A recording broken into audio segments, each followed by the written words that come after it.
আসসালামু আলাইকুম। আজকে আমার প্রথম ব্লগ, আপনারা আমার সাথে থাকুন। আমরা এই পেজে প্রতিনিয়ত আমি ভিডিও ছাড়বো। আজকে আমার মামাদের সাথে আমি ফুটবল খেলা দেখতে এসেছি। মরক্কো আর ফ্রান্সের খেলা আজকে আমার মামাদের সাথে আপনাদের পরিচয় করিয়ে দেই। এই যে আমার মিঠু মামা, আপনার অনুভূতিটা বলুন। আমার অনুভূতি অনেক ভালো মামা, তুমি সামনে এগিয়ে যাও। এবার এই যে রনি মামা, তোমার অনুভূতিটা বলুন। খেলা দেখতেছি, অনুভূতি অনেক ভালো। এই যে নিরু মামা, তোমার অনুভূতিটা বলো। অনুভূতিটা অনেক ভালো, সামনে এগিয়ে যাও।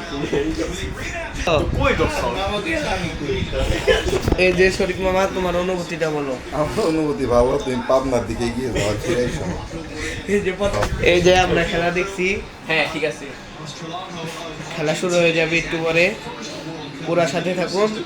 কে জিতলো বলে দেবো লাস্টে। হ্যালো গাইজ, আপনারা আমার জন্য দোয়া করবেন। আজকে এই পর্যন্তই রইল। আল্লাহ হাফেজ গাইজ, দেখা হবে নেক্সট।